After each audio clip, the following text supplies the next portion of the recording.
আপনারা যারা মিডিয়া কর্মী, আমি আপনাদেরকে একটা জিনিস বলি, আপনারা কখনো মিডিয়া মানে পক্ষের হয়ে কথা বলবেন না, ব্যক্তির হয়ে না, দলের হয়ে না, গোষ্ঠীর হয়ে না, পেশাদারিত্ব বজায় রাখবেন। বাংলাদেশে মানে আপনি যদি ফেরেস্তাও হন, তারপরেও কিছু লোক আছে যারা আপনাকে শয়তানের তকমা দিবে, কারণ এখানে তার ব্যক্তি স্বার্থ আছে, ব্যক্তি উদ্দেশ্য আছে। আলাপটা হইতেছে এটা আজকে থেকে 1 বছর আগের আলাপ, 10 মাস আগের আলাপ।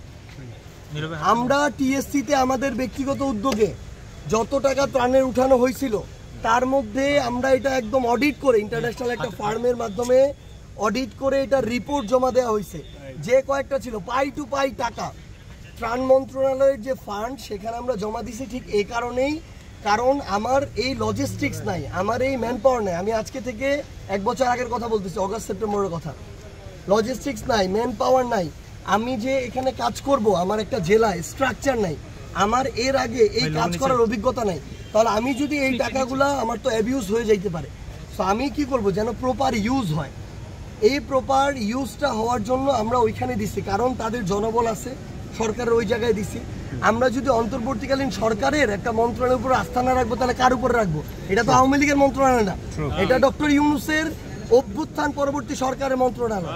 তো আমরা সেখানে দিছি যেন এটার প্রপার ইউজ হয়। তার জনবল আছে, তার অফিস আছে, তার ইনফ্রাস্ট্রাকচার আছে, তার চেইন অফ কমান্ড আছে। প্রত্যেকটা টাকা পাই টু পাই অডিট করে বুঝাই দেওয়া হয়েছে। এখন প্রশ্নটা এটা কাকে করবে?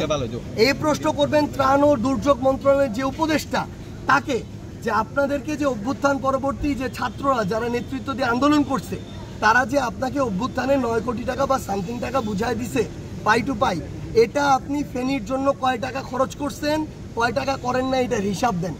যদি কম করে থাকে, তার বেশি, আপনারা সামনে আরো পরিস্থিতি খারাপ হতে পারে। এইটার জন্য লজিস্টিক সাপোর্ট যা যা তৈরি করা দরকার, এটা আপনারা আপনাদের জায়গা থেকে বুঝে নেবেন।